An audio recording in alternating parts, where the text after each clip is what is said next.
Hi, everybody. This is Holland Martin. Thanks for joining me today. And today I have LPSA Offensive Coordinator Derrick Moore. Derrick, thanks for joining us today. Hey, appreciate it, man. All right, thank you. Now, talk to us about that recent national championship down in Florida. I mean, it was a pretty good game. 26-7 was the final score, I believe.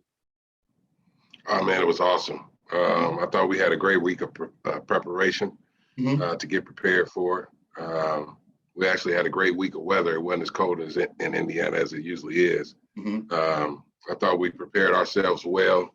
I thought Coach Funches had a great plan for travel and lodging once we got there to kind of keep them away from all the glory and spotlight that was down there. And we went into the game with a great game plan. We were able to execute. We also, we made a few mistakes, but, going into a national championship as a first-year program, you're going to have that. But I thought ultimately the most rewarding thing was we were able to run the ball. Yes. And be physical up front. And we've struggled with that throughout the year. So even though our skill guys, our receivers and quarterbacks and tight ends got us there, it was ultimately the hogs up front that got us the win. Oh, yeah. I love that offensive line, man. Big, nasty guards and big running backs, too. Big Boog, number 21. And I thought he took a shot. And then when Matt Young came in, he busted a big, long run. And, I mean, you guys were physical. It was pretty good. But first, we got on the board. It was just kind of recapping the game. It was kind of nip and tuck early on. But then you guys got a scoop and score, and that put you guys on the board.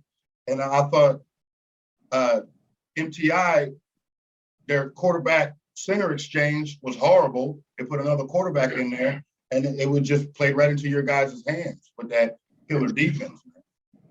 Yeah, we played. I always say we kind of remind our team makeup is kind of the old school Baltimore Ravens. We kind of roll with our defense. Yes, sir. Our offense was explosive at times, especially in the national championship game. We got the ball inside our own territory, I think, 3 times. Yes. And without us having a kicker, we weren't able to put points on the board. But ultimately, we decided to go with a little up tempo. For the national championship game, even though they had like maybe 80 players, they only played maybe 26 of them. So we thought we could wear them out up front with our up-tempo game. So even though we weren't able to take advantage of some of those opportunities in the first half, our defense held it down for us by shutting them out. And then when we got the scoop and score from Big Bracket, it kind of sparked us. It kind of got us going. I think we were nervous. I do. We had to shake out some nerves early, special teams, offensively, defensively, with it being such a big stage in the national championship. But I think ultimately in the second half, we were able to do pretty much what we wanted to do. Yes, it was beautiful. And what I loved was that defensive goal line stand from Liberty. I mean, it really kind of hinged on the referee because it looked like their guy rolled over your guy almost into the end zone. But the ref called it down to the 1. And I thought the defense filled the gaps and the linebackers flowed, and it was no score, and that was even more momentum. That was great on your guys' part. Yeah. Our defense, led by Brandon Barnes, I mean, they've been awesome all year, man. Funches, Coach Wu, Coach Trey, they did a great job, of coaching them up, and I helped them a little bit. But, they never faltered and they never folded.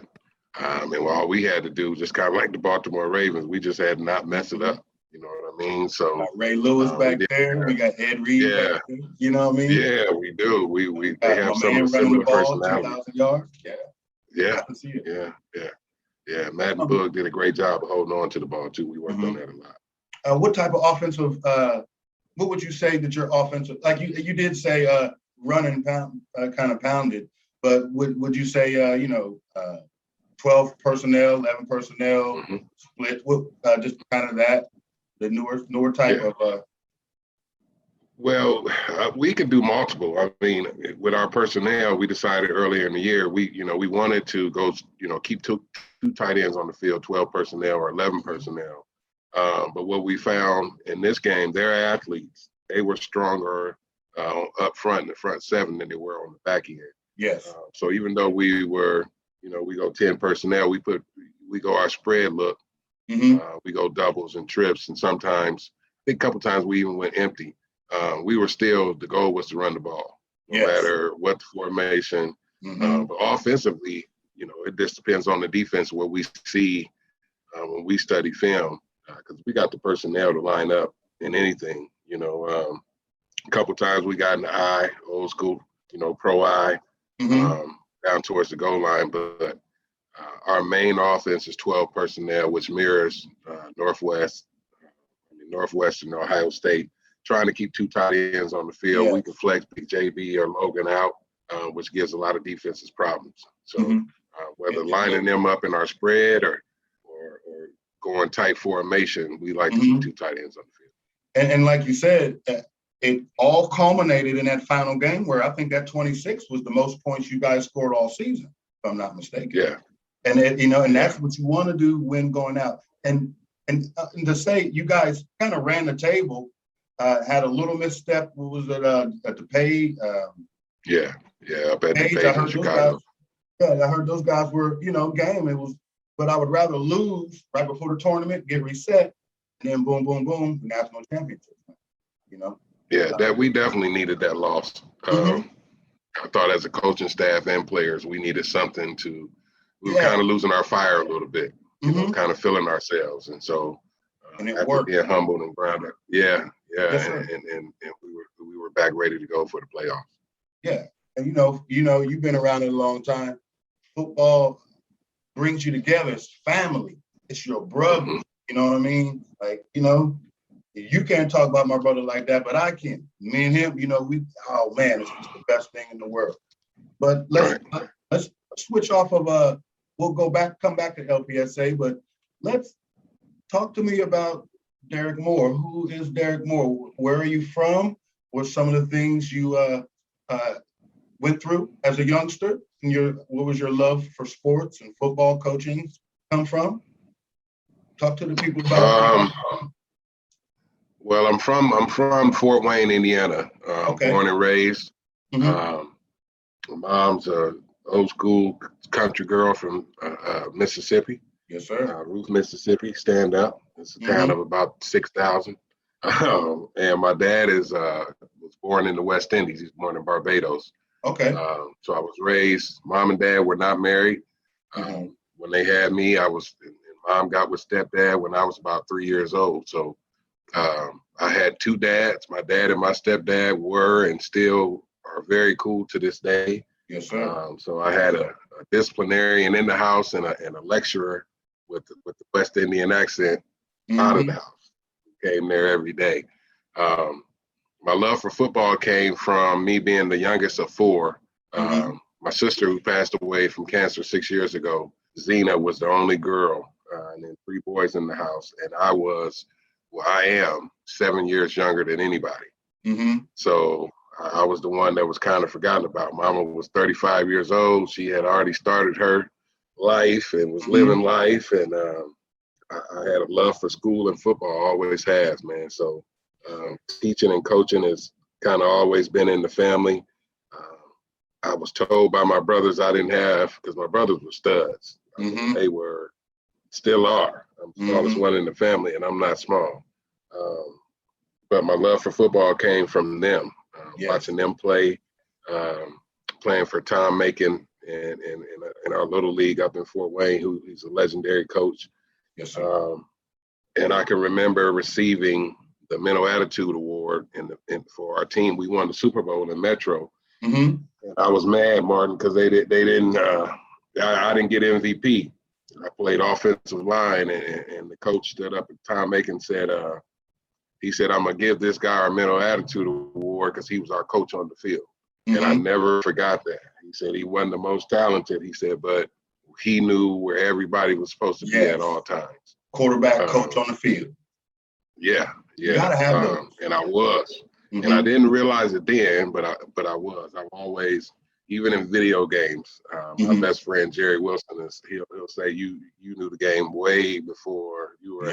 He always said, I knew you were gonna be a good coach because when we played Madden, you killed everybody. Yeah, it's a beautiful, to me, coach. It's like playing chess with people. You know what I mean? Yeah. You can only move this way. You can only move this way. You can go this way, and then we want to get to the other end. You know what I mean? You want to get vertical. Yeah, you want to reach the end zone. So, I graduated from Snyder High School. Okay, 1993. Yeah, yes. We won a state championship in 1992. No, beat Ben Davis. Wasn't there a running back that went to IU from Snyder? We had a linebacker. Well, you're talking about Von Dunbar. Okay. And we were 92. He was 86. Okay. So they went to state.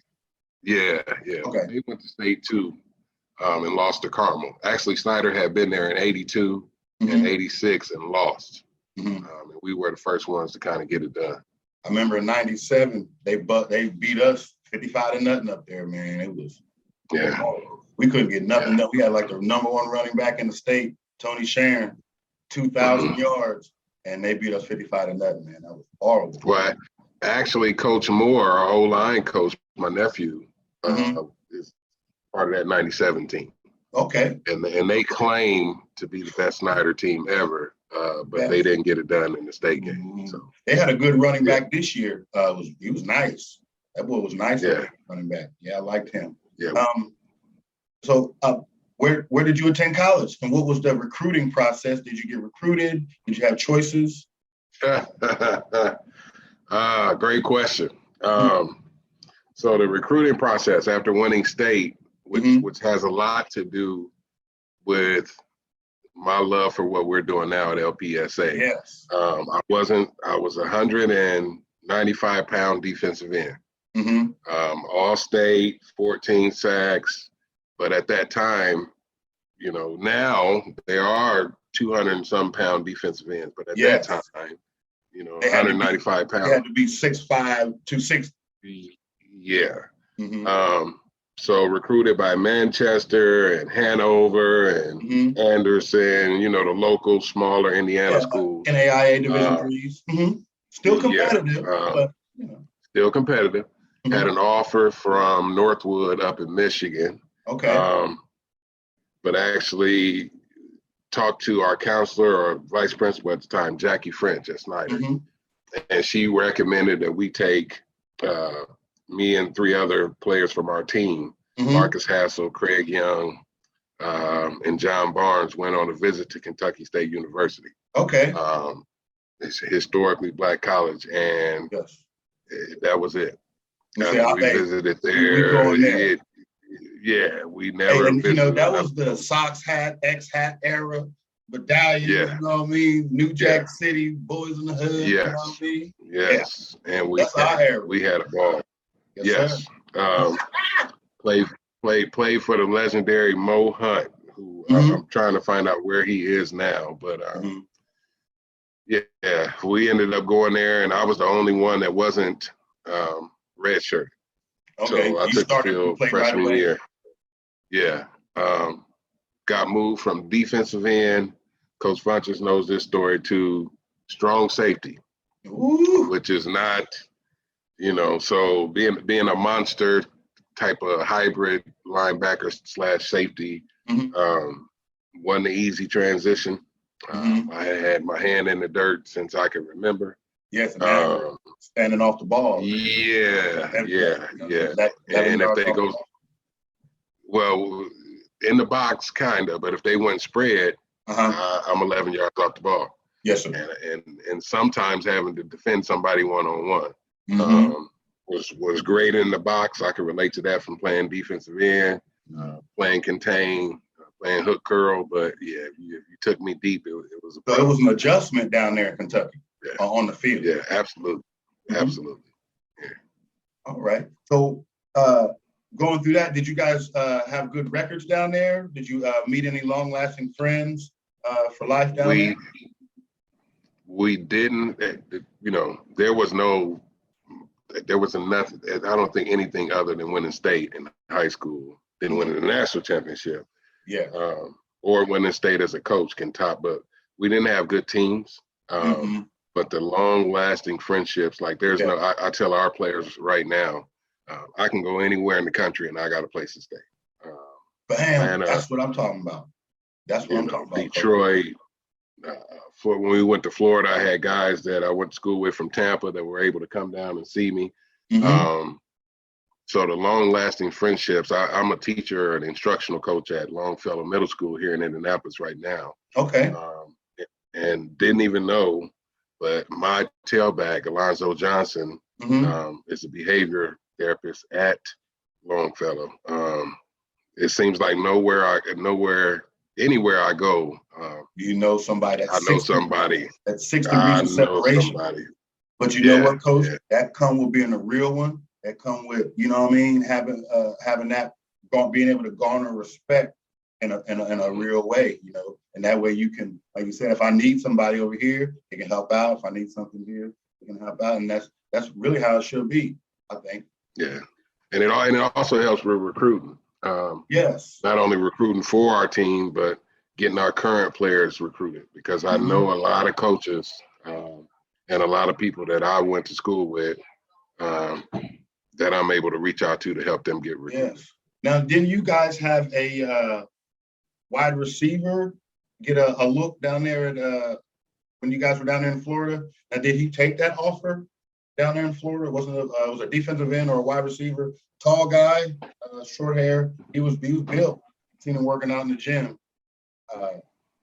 I thought it was a guy that got an offer down there, but I don't think he ended up. Oh man, it was an awesome experience. We actually had a coach from Allen University that came over. He offered the whole defense, but I think you're referring to JB, our tight end / receiver. Okay. He got an offer on the spot, but it's an awesome experience because we are currently in the process. I think we took 44, and more than 30 of those guys will be attending the school. I'm sorry. I did see another player from Lafayette, Jeff, got looked at Arkansas Baptist as well. Yeah. Quentin Stephanie is going to Arkansas Baptist.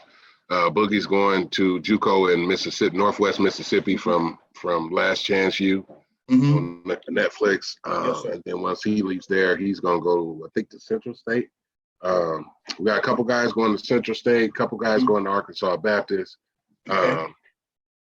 MTI, Juco, the team we played in the national championship, they actually recruited a couple of our boys. Matt, the running back, is going down there. They gave him some money to attend a Juco down there, and then he's going to go to a D2 program in Tennessee after leaving them. So it's just success upon success. The winning, man, and the coaching web, and it's just a big thing. All right, so let's go back over to the end of college. Now, were you a grad assistant? I think I talked to Coach Funches. He said that you had worked with him. You were one of his first defensive coaches in high school. Yes. So after graduating from Kentucky State, I graduated in '99. Moved to Indy. A buddy of mine, we moved up here. Started coaching. One of my best friends, Eric Pascal, who passed away also. He actually was able, and Tracy Bush goes back to that Kentucky State connection. Yes. She was at Warren Central. My first job was actually at Manual High School. I was at a middle school in the Manual High School feeder system. And they hadn't won a game in 3 years. And we won 2 games, and you would have thought we won the Super Bowl. Yeah, we had a parade and everything. Emma Donnan Middle School was my first teaching job, and they made me, since I was a football player, they made me the coach by default. I think I had 20 players max, but we were able to win 2 games. Doug Armstrong, who was a perennial losing program in IPS. One of the cathedral coaches, Indianapolis Cathedral coaches, took a head coaching job at Manual, and he made me defensive coordinator. Okay. Same situation, hadn't won a game in however many years. We won a game. And then I got a job at Warren Central which is where I met Coach Funches. Coach Funches was a powerhouse program at the time. Absolutely. We were 12th in the nation, one of the first teams ever to play on the ESPN. Yes. I was coaching defensive ends then. And Coach Funches was a mean, nasty Mike linebacker. Yes, sir. And Coach Pascal and myself, we would take them, which is crazy. Life comes full circle. I tell anybody that. We would take them. He has pictures he was showing the boys this year. We took them to Illinois and Michigan, and we would just get in the truck and take them on college visits. Let's go. Let's go. And so I was able to coach him, was able to win the state championship with Warren, and then life happens, and I ended up at Northwest High School in IPS. Yes, sir. And was defensive coordinator. Very, very successful. I don't think we lost an IPS game in 4 years, but we couldn't beat the town. You know what, Coach? When you got the athletes to buy in, you know what I mean? When you show them boys that you love them, you do anything, but then you ain't going to take no bull either. You know what I mean? Yeah. And they buy in, and they know that I can stay out of trouble. I got a safe place here with my team, my family. And, I was one of those players, you know, and I see a lot of players over my years. I'm just my 12th or 13th year of coaching. And we save so many kids, but I always worry about the ones that fall through. You know what I mean? Right. That flunk off the team, and then you read in the paper, they're locked up or worse. Right. I hate that. You know, I hate that. Yeah. But when you have athletes, I call it the gift and the curse, man. It is. You gifted enough to reach them and be able to coach them and form those relationships. But the curse is, my mom always asked me, why do you care so much? And I said, Mama, I wish I could turn it off, you know, but I can't. That's it. You can't. It's in us. So when it's in you, you want to save them all. You do. But we You can't. want them all to be successful, but you can't. Oh, man. And sometimes, you got to learn the hard way, man. And you know, man, I have picked kids up Saturdays and Sundays. I mean, let's come into the weight room. I mean, I've been telling them, I say, get your mama out of Marion or buy her a house, trying to set these goals for them. But then I tell them it starts in the school. No play, no, you don't get the schoolwork right, you can't play, And I tell them too, these kids, you're an educator, you start off at 100. Why wait? You get 2-3 weeks into school, and then they always wait to the end to scurry and look for teachers' favors. Keep on top of it. The best athletes, the ones that be more successful later are on their schoolwork. You know what I mean? Yeah. But I think also the media needs to, I've always said this, the media needs to do a better job. And speaking of picking, I used to pick up Coach Funches, which is crazy. You're going to pick him up to bring him to practice. Man, I love that dude, man. Hey, I love that dude. Yeah, it's my guy. He's a good man. He's a good man. Yes, ESPN, Fox, and I've talked to people about this. They need to do a better job of showing the process. You do have some shows where they are actually now, and I don't know if they listen to me, they showing people, what was it called on HBO or ESPN the other day, and they were talking about the season. And it was they followed Ole Miss, and they watched the boys go to practice, and they watched them go to class and study table. Most of our young people today with so much access to media on their phone, their TV, their computer, they're watching highlights. Yes. And that's all they see is the highlight. They see the money. They see the pretty women that you get when you go pro. But they don't see the process. The grind process. Yes, sir. And I thought we did a great job this year at Liberty Prep, focusing on the process, not the reward, but the process of getting better, becoming better men. One game at a time. Treat your family better. Yep. One practice at a time. One play at a time. Just getting better. Every practice, every day, becoming a better person. And I think the reward was national championship.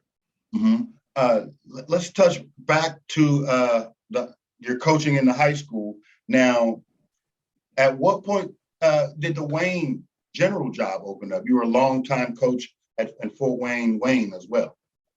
Yeah, I ended up transitioning back to Fort Wayne. My mom actually got sick, and I moved from Indy back to Fort Wayne, still teaching and coaching.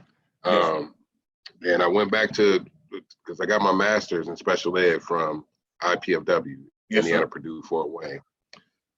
So couldn't take on coaching high school while getting my master's. So I took a little break. They talked me into coaching at a middle school, Miami Middle School.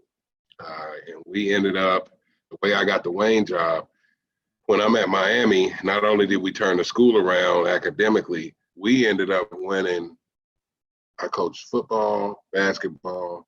I think I didn't do anything. I helped with track, but not officially. We ended up winning the city championship in football, basketball, track, and soccer 2 years in a row. Helped turning that the whole athletic program around. At an inner city middle school. So we were able at Miami Middle School, and they were typically not good either, and that seems to be the theme. Win city championship football, basketball, track, and soccer 2 years in a row. So I guess the Wayne, people were seeing this because we fed into Wayne High School, and Wayne was not good at the time. And so Robert Brown, who I think who ended up leaving Wayne, he went to Anderson. Yes. And so good friend of mine, we taught together. When he left, there was another coach that came in. I didn't apply, I don't think. I don't remember. Scott Shaw, who was from the Elkhart area. He was there. He didn't even finish the year. I mean, he left. Couldn't handle it. April. He couldn't handle it. He could handle the coaching, but, I can remember talking to him, and the classroom just wasn't for him. Facilities, having the revenue to do whatever you want. Wayne does seem to be one of the neglected Fort Wayne schools, if I must say. Yeah. We scrimmage you guys every year up there, and it just seemed like, still we played we played you guys up there in the sectional this year, and it's just the grass field, it's just the actual grass field, same old locker room. All the stadiums look the same up there. Yeah. Same old locker room. It doesn't have the uniqueness of a Marion High School at all. No, and be honest, even Marion's is kind of after 40 years in need of some desperate repairs. Yeah, it was actually the Super Bowl I told you we won in Little League football. We used Wayne Stadium. It was the same locker room winning the Super Bowl in 1987, 88, coaching there in 2000. Whenever, nothing changed, same brown lockers. So, the politics of it, I don't know what's going on, but it seems like the northern schools have a lot more revenue and resources than the southern schools are. But with even that being said, Coach Moore, you guys have an amazing, there's a lot of athletes in that Wayne area, man. I mean, every time we play them, big, strong, fast. And the only thing they lack is what all the kids lack, just a little bit of lack of focus and discipline. But I mean, they have all the tools, to get to be the best in Fort Wayne, I thought. Yeah, absolutely. Yeah. You never have a shortage of athletes at Southside or Wayne High School. And when I was able to get the head coaching job, that's as a first-time head coach, there was so much to learn.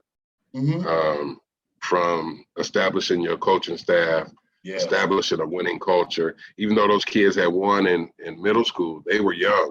Yes. And the seniors on the team hadn't won. So it was a crazy mix of these very successful younger guys coming in with these seniors who hadn't won maybe 5 games in 4 years. So we struggled initially, but by year 3, we were second in the conference, I think third in the conference year 3, and then year 4, which was the Darius Alexander and Craig Young class, which is the class that came in with me. We were actually 1 point away from going to the state championship. Well, I believe we lost by 1 to the eventual state champion, Bishop Dwayne State. So and that's very successful. Yeah, being able to build that program from basically the ground up. You were able to build that. After how many years were you at Wayne? I was there 5. So that 4th year, very successful. 5th year, we didn't win a game. We lost 22 seniors. A lot of our juniors on that team. If I could go back and do it again, and I tried to teach that to Coach Funches this year, you got to play, the guys that are underneath your starters, so that you never know when they're you might need their time. And to touch that, you guys went through, 3 or 4 different quarterbacks, lost one. Oh yeah. So that serves to get those guys, second, third stringers, some play. Now back to Wayne, when did it start to go bad? And did it start to go bad? When did you know it was it time to leave? Did they force you out? How did everything go? Never, I don't think, God works in mysterious ways. He really does. I don't think I would have ever left Wayne. I was forced out. Me and the athletic director, whose name I won't mention, we never had, the thing I had to learn was not all winning is good winning. Yes, sir. I think there were people upset that this little old inner city school was starting to beat some of these perennial, yes, sir, bigger programs on a consistent basis. And you got to find, the perfect job would be perfect players, perfect administration, perfect fans. Yes, sir. If you don't have an administration that backs what you're trying to do, it's a horrible marriage. It is. Yeah. You're spinning your wheels. And so, I did leave after my 5th year. I finished, and that was when the whole COVID thing, I was actually still in the building teaching with another head coach coming, which was tough. That's definitely a conflict of, a little bit complicated interest and change, but if I understand, you went down to Indianapolis briefly. What was the? Well, I was coming to Marion. I was coming to Marion first. Yes. K-State connection. Practice a couple times. Yeah. I was at Marion for. I was gone. Yeah. So I was at Marion for about 2 weeks and 2 days. You'd like to talk about that process? What you talk about? What went on? Craig Chambers, who's also a K-State alumni, was the head coach at Marion. And when I was at Wayne and he was at Marion, we planned on meeting in the state championship before they put us in the same sectional 2 years before that. But our goal was always to coach together. Yes, sir. When he was at Howe and I was at Warren, we even talked about if we were able to coach together, it would be magic. Did you guys play together in Kentucky? We did. He was a linebacker and I was 30 years. Yeah. So was at Marion for approximately 3 weeks practicing with the team. Well, Craig calls me one night and says, I think I'm moving to Indianapolis. I think I'm gonna take the job at Indianapolis Tech. And initially I was a little upset. I'm like, man, I didn't, I left Fort Wayne to come to Marion with you, and you leave. You go back Marion and go to Indianapolis. So he's like, well, man, you just come on down here with me. Ended up moving to Indy. Packed the family up. Let's go. We're going to Indy, and get to Indianapolis Tech. Some things happened. I was not able to coach with him at Indianapolis Tech. But while at Marion, I can remember Coach Funches saying, I'm thinking about opening up a post-grad school. Yes. Okay, Funches, whatever. You do it. That little dream. Yeah. Group. Yeah, Coach Moore, I'm thinking about opening up a post-grad school. If I open it up, will you come coach with me? And I told him, he's like, it's hot. It's hot. I just remember that day being hot. And I'm sweating, and I'm like, yeah, man, whatever. He's like, no, I'm serious. Like, do I have your word that when I open up this school, you come coach with me? So when he called me, I was not actually coaching in Indy. I was going to take a break. been doing it 20 years or 18 years at the time, 19. I say, I need to break. I'm not going to do it. Last thing I want to be doing is driving back and forth from Indianapolis to Marion. Yes. And so thought about it, discussed it with the lady, and decided to do it. And it worked. It did. So with that, with the culmination in the national championship, not everything has been peaches and cream. Could you talk about some of the challenges of the different players from all over the country, different cliques, different styles of human, you know what I mean? All come from little old Marion, from Tennessee to California to New Jersey. Can you talk about some of, and then, some of the things that you hear, on the blotter, kids are going to be kids, some of the negative things. I think a lot of the experiences I had as a coach prepared me for Liberty Prep. Yeah. Me being the elder statesman or the oldest coach on the staff, a lot of times it was my role to kind of calm the storm. Yeah. Put things in perspective,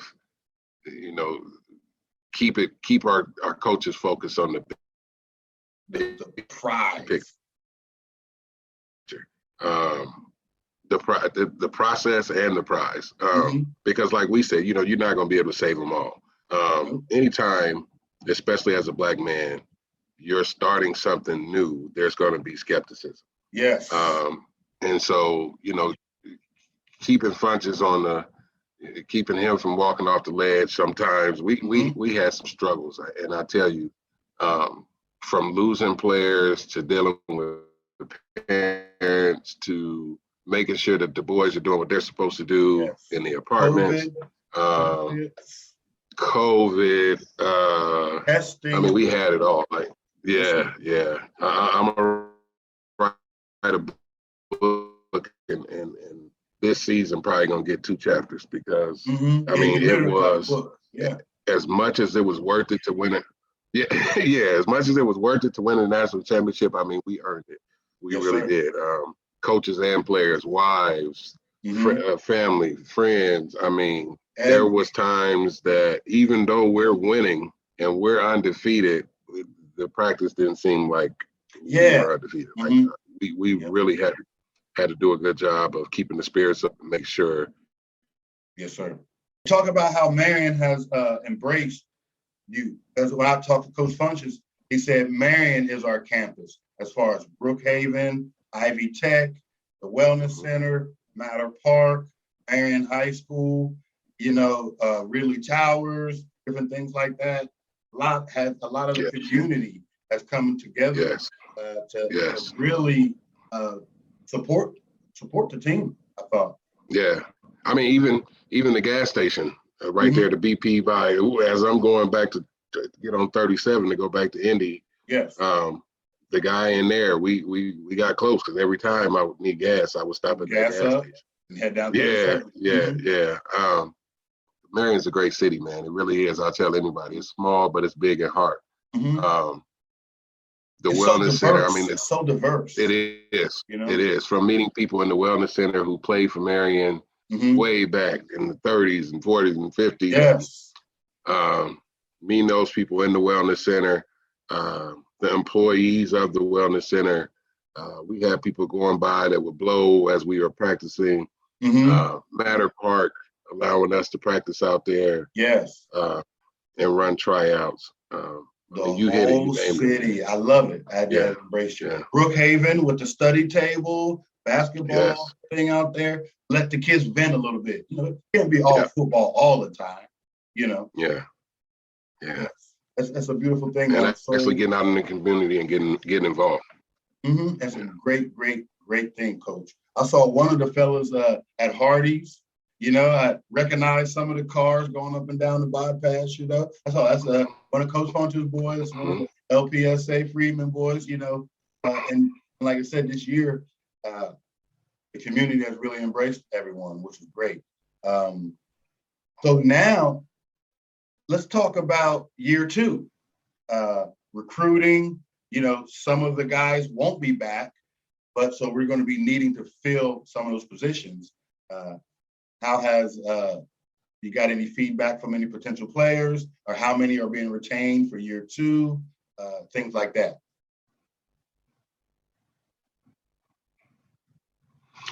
Yeah, we're only bringing actually a few guys back from the first year team. Our goal, Bobby, the quarterback's coming back. Our goal was for to reload for bigger schools or bigger. Yeah.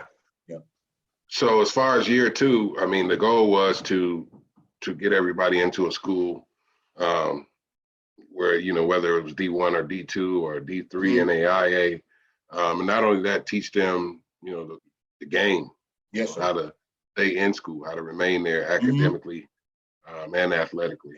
But as far as takes a level of mental focus to stay in school, to get your studies correct, stay on it, have a set time apart after practice and stuff to get your homework done, Yeah. And then little things, being on time. Yes, sir. How to shake hands, eye contact. Yep. Firm handshake, look at that man in his eye. Yeah. Even the little things like that, being the first one to practice and the last one to leave. Yes, sir. Were things we were trying to implement at LP. Coach used to tell me if you on time, you late. I need you 5 minutes early. Yeah. What I mean? 5 minutes early is on time. And then the rigors of up-tempo practice, because a lot of us in practice, it was warm up, indie, then you ran your offense, then you ran your defense, special teams, conditioning, go home.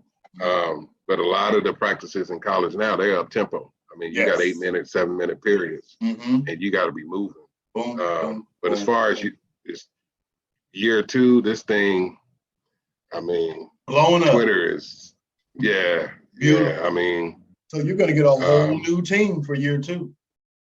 Yeah. Basically. And with that being said, first year we were just taking whoever wanted to play. Yes.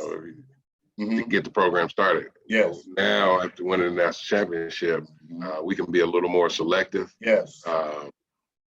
We know what type of player, what is a Freedman player? What does he look like? What is his mentality? Even to the point, what's his family look like? That's what true. Support system? Yeah. What type of program did he come from? Very important. Yeah. So what was the competition like where he played at? Right. Was he that star player that never had to practice hard? Or was he the guy who worked his butt off every day in practice and may not have had that much success on the field? Yes, sir. So all those variables go into it. There aren't any days off. Oh, no days off? On a day off. And now, when is the first day of training camp? We will start in the summer. We'll have a spring session, but that won't actually be a training camp. We'll start in June. Second week of June. The thing I like that we did, give those guys some graduation time. Yes. So you graduate, then you got the open house, and you got mama want to take you somewhere. Give them some time to enjoy the process of graduation. Yes, sir.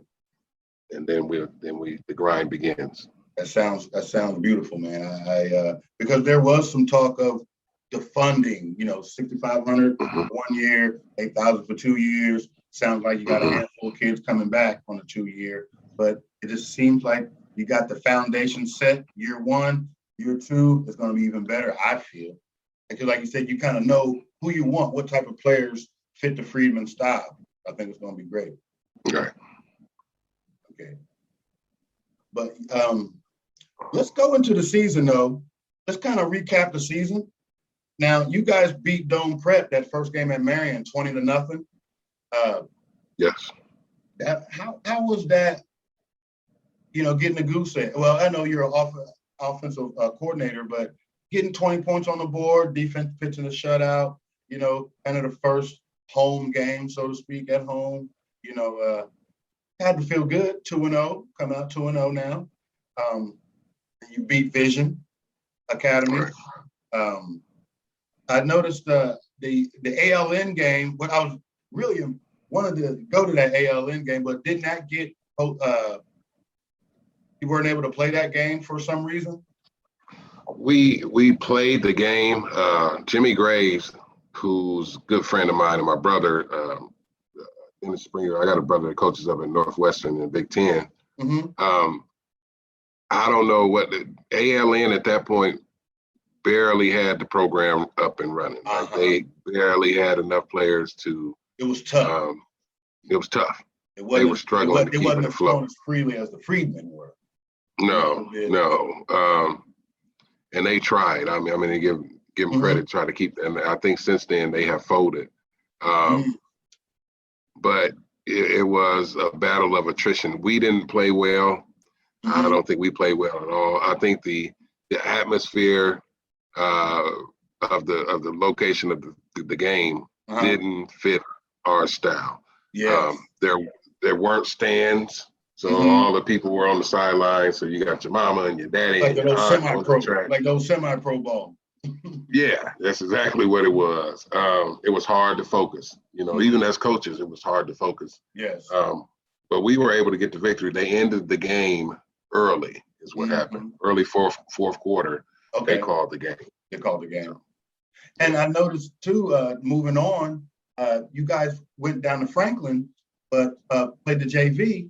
Now, how was the competition playing the JV as opposed to the starters? I know they were still hungry and game, but you guys got the victory, 28-7. They can say it was the JV, but there were some varsity guys out there. I thought Franklin was our best game as a team. We were able to dominate up front. That was another game that we were able to run the ball. As an offensive coordinator, that's when I realized we can run this thing. You know what I mean? Ground and pound. They were bigger than us up front. Of course, they had some of those guys 2-3 years in the weight room. They were stronger. Yes, sir. But I thought our will to run the ball was stronger than theirs. Or it's stronger than their will to stop the run. But we were able to get the victory. It was great because the venue was great. Our guys, I think, gained confidence that game that carried us throughout the season. Because that was a great program. We can play with these guys. You know what I mean? Yes. Awesome. Yeah. That is real good. And I think then I saw where you got a 16-6 win. And then you guys played the Rose Holland JV as well. Got the victory 28-19. Still put four touchdowns on the board. How was Rose Holland? Still hungry as the Franklin boys were, even though they weren't the starters? I think they were more hungry. I know Franklin, Rose Holman, Hanover, all those guys, those coaches are friends. Yes, sir. And so you got this post-grad Juco program that's coming in here. Athletes. Yeah, and to go into Franklin and to go into Rose Holman, I think we did a great job preparing our team, letting them know that this environment that we're going into, you are considered the enemy. Yes. Yes. And you need to prepare as such. Accordingly, yes, sir. Yes. Rose Holman was another game for us offensively. I had actually attended a funeral. My aunt passed away in Mississippi, so I drove my mom 17 hours to Mississippi, got up Saturday morning, drove to Terre Haute, Indiana. Game was supposed to start at 3, and they started it at 2. So that you were a little off. Yeah. I'm running on the field second quarter, and we had no points, and we were able to turn it up and get 4 touchdowns on the board. That was another game of adversity, just like the following one, Hanover. We were down early, showed a lot of heart coming back to get the victory. Yes, sir. And even there's another one, I believe, Detroit, where you were from behind and got a 12-6 victory. Can you talk about that? Was an amazing game. Man. Because I've seen you guys, help get you guys into the weight room, really support you guys, really want to get you guys on the media and stuff. So I've been following you really close. And that 12-6 game up north, man, woo! Can you talk about getting that W? It was cold up there. Man, emotional roller coaster. It's freezing. The bus broke down on the way, so Funches is out there getting greasy, trying to tape up a leak. We got there about 3 hours late, so we faced adversity on the way. We got there, they were ready to go. They rushed us to warm up. We don't have a quarterback. Both Bobby and Issa were hurt, so Ontarius comes in, first time ever starting the game. He's from Alabama. It's 21 degrees. Windy, can't throw the ball. We get down. Conditions were horrible. We were down 6-0 for 3 quarters. I think we scored early fourth. Made a switch second half, put Keyshawn Tunstall at quarterback. Who's one of our best receivers. And man, we were able to pull it off. I don't know how. 12-6. I'm gonna toot my horn a little bit. Made some calls, made some adjustments. But once again, our defense played lights out. Detroit is a great program. They're still going. I'm watching them on Twitter. They're recruiting like crazy. And that's probably going to be our rivals going forward. Yes, sir. And that's coming off the game before where it was that loss up at DePage, I believe. So being able to come back for adversity, conditions, 12-6, springboarded you into. So you guys had 2 weeks off. How was that 2 weeks off of keeping the kids focused, but still allowing them to be, allowing them to flex a little bit, but still keeping football the main thing? How was it that 2 weeks reining the youngsters in? Yeah, and that 12-6 in Detroit, that was overtime. Yes. Yeah, it was 6-6. That was overtime, sudden death. The 2 weeks off, I think, was needed. Family we let them go home, for that Thanksgiving, that week and that weekend. We actually had some players saying, so we're only going to practice a week before the national championship in our group text, because they were so used to practicing. They're like, this is the big one. Why are we not practicing every day? All the time. And so to convince them that, rest and spending time with your family can be just as important as decompress, practice. Come back focused. And get healthy. Get healthy. We had some guys banged up, so it worked. I always tell kids after that first game, it's all about maintenance after that because you bang, and it's, it's not as necessarily super heavy weights, but, bands and maintenance and things like that. You got to let that body just some resistance. Because football is a battle of attrition. I mean, you're seeing what's going on right now in the NFL with COVID. Like I said, Rams we were team and Browns. The Browns too, the quarterback with the Rams, Jalen Ramsey, It's, let's touch on that, Coach. No jabs, no jobs, Omicron. What are your thoughts on what's going on with this stuff, man? Man, it's crazy. On a personal level, not even football, just how's it, it's just so much. It's crazy, man. It's like they're mixing that stuff in a stew. It's going to be something new next time. All we need is stronger. Just add a little bit of this, make it stronger. I try not to speculate, but I mean, you can't help but have some type of conspiracy theory when you're sitting at home for a year and then you come back and let's do this again. Or now you need the vaccine, booster, then as soon as you get the booster, you still can get it, So. But what are they going to look like in 5 years down the road? Leukemia, cancers. This don't work, that don't work. Oh, we didn't know. A lot of strokes too. A lot of people having strokes out here that are our age or younger. They falling asleep and not waking up. Their heart's locking up on them. Their lungs locking up on them. They take them off the ventilator and their body cannot support their breath anymore. Kidneys. We lost my aunt to COVID, and R.I.P. and Queen, but her kidneys, it affected her, shut her kidneys down. So yes, I mean, it's scary, you know. And then, you know, we got the politics. Heck, they had all them fools run up in the Capitol building January 6th.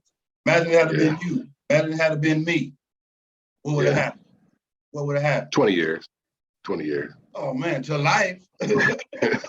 20 years minimum, you know, but that's the life we live in, man. And the thing we got to do as coaches is try to prepare our boys for the future, man. You know, anything. Man. Yeah. It's scary. Hey, by the time them all you can do is who's to say? You know, you gotta. My thing is, you gotta control what you can control, man. Don't let nothing else stress you out. If you can control it, I said that twice today. I'm just gonna control what I can control. That's it. Because none of us really have. You can't control it. Yeah, none of us have as much time as left as we think we do. No. Most of us got more done than what we got left. You know, so I'm just gonna enjoy what I got, man. With enjoy my grandbabies, enjoy the life with my kids, get better relationships with people, and you know. Yeah. That's what my uncle used to say. He said when you got more yesterdays than tomorrows, you need to enjoy it. So yes, sir. Yes, sir. And we still young, though. We still young. We just late 40s. Yeah. You know, you know, I'll be 50 in about a year and a half, but you know, we still young. And it's time, you know.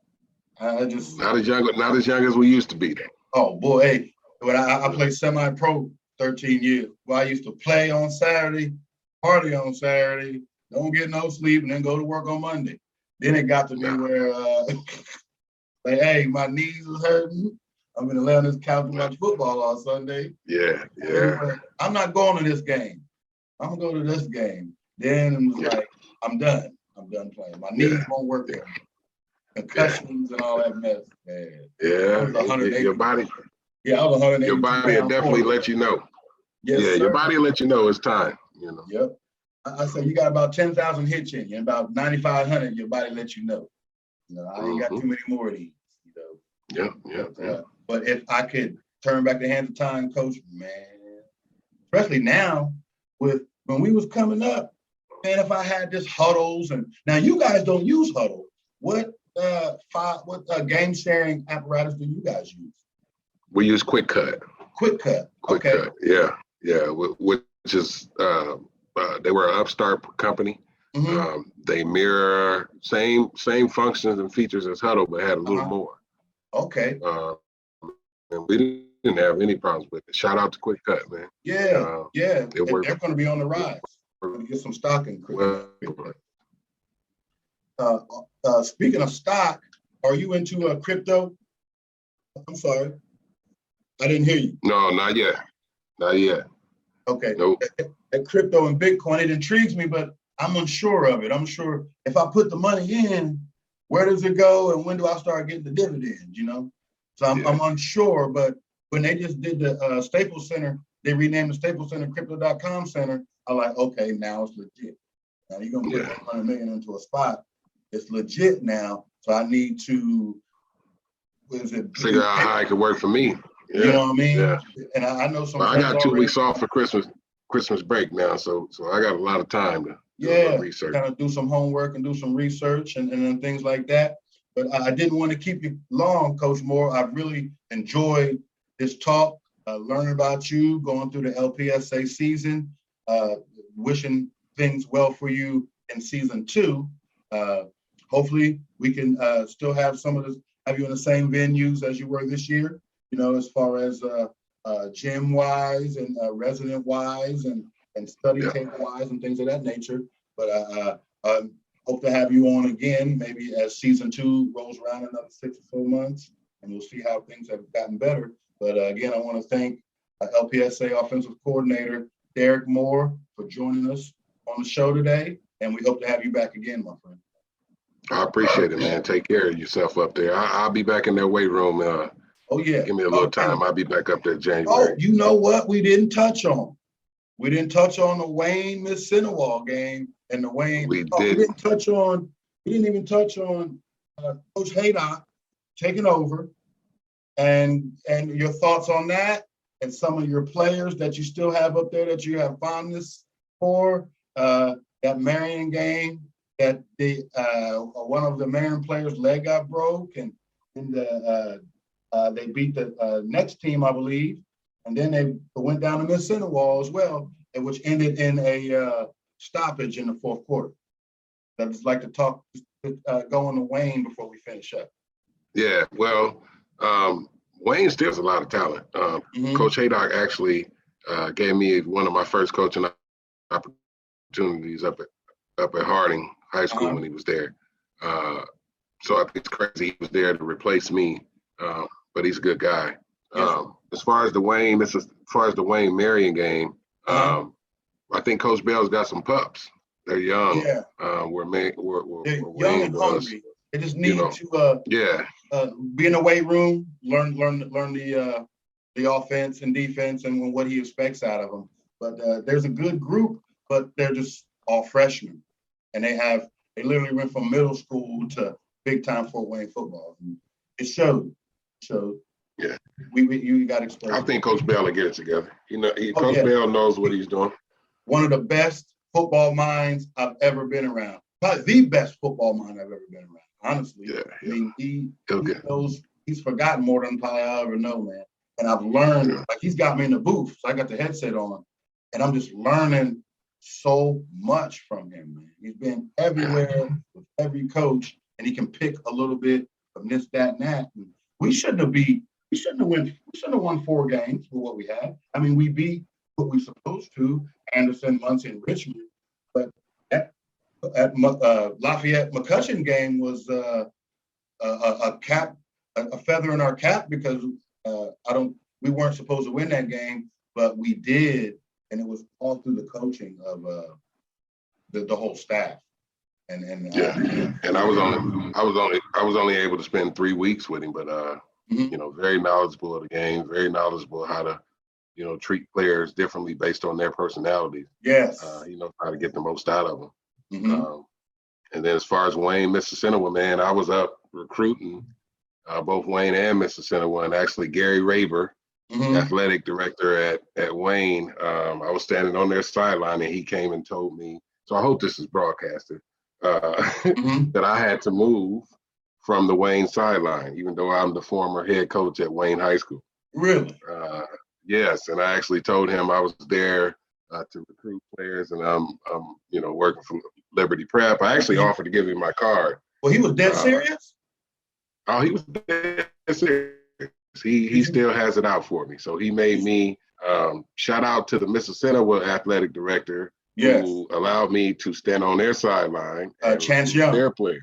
Chance Young, good guy. He's a good guy, great guy. Great basketball player. He was a quarterback. Couldn't stand on. Yeah, he looks like it. Yeah. So I couldn't stand on the Wayne sideline for who knows why. I was just standing over there doing my job. And then it got cold. Chance and the guys, they gave me a hamburger and then my family, who was there, I have a nephew that still plays for Wayne. They decided they were going to leave, so I left second quarter. So I didn't even see it. I didn't even see it. It was like 2 initial scores. It was like they scored, and then Wayne scored, and then Mississinawa scored. But what happened was one of the players from Mississinawa's father died, and Snapchat, Instaflam, all that crap. The kids know it. So I think one of the Wayne kids was ribbing the kid about his father dying, and that kid from Mississinawa, I think, gave the Wayne kid a cheap shot. Now that's for Wayne. Now you don't poke the bear. So now you poke the bear. It ain't about football now. You know what I mean? So cooler heads prevailed. It could have been much crazier than it was, but I'm just glad that it didn't get as bad as it could have got. And I'm gonna put it out there too. There was a lot of frustration on that Wayne team from the players and parents, because those guys were freshmen when I was my last year as head coach. That was my class.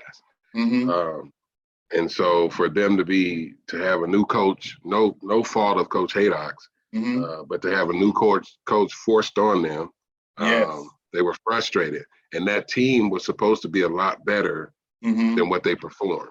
Yeah, that junior running back, he got 1,100 yards and about 9 touchdowns. But I thought the smaller back was more serviceable. Yeah, Nelson is the junior, and then Sean Collins is the senior. Yeah, Sean Collins did well. But I thought Sean Collins went out the Miss Cinewall game though. He got after he scored that long run, he didn't play much after. Yeah, he was hurt. But that was a lot of frustration. It was. And I think the cheap shot had a lot to do with it, but that had been brewing for maybe two years. Just we're and if Coach Haydock's an old school coach, so they are tight formation and run the ball 85% of the time. And that's not what a lot of those parents signed up for. When they put their kids, when they brought their kids to Wayne, so they would throw him the ball. But that quarterback looked pretty good. I can't recall his name, a light-skinned guy, but he can wing that ball. And I think he played linebacker or corner too, number 7 or number 2, something like that. It was pretty good. I thought he did pretty well. But yeah, I wanted to touch on that. I knew, it's a shame that that guy came up to you on the Miss Cinewall side, on the Wayne sideline in Gas City. But shout out to Chance Young out there. I want to get him on one of these. He was one of Grant County's best players, man, back in the 90s. He graduated. He is. He graduated. He is a great guy. He is. So shout out to him. But shout out to you, my brother, man. I'm so proud of you. How does it feel to be national champion? It's a dream come true, man. It's still. National I woke champion. up this morning. They can't take that from you, bro. No, how many times in life will you be a national champ? Yes. Feels good. And us. Hard work pays off. It does. That's it. If you do it the right way, good things will come. It won't always be easy, but it will be worth it in the end, man. I'm going to wrap it up there. Once again, I'm proud to have you on. Proud to call you a friend, my brother. And we made a little wager, and I do owe you. You told me to pay your quarters, baby. Hey, I'll pay your quarters, man. Hey, half a roll of quarters, man. Get it to me. You know what I mean? I got you, man. We'll chop it up soon, man. Thanks for coming on. All right, man. Appreciate it. All right. God bless, brother.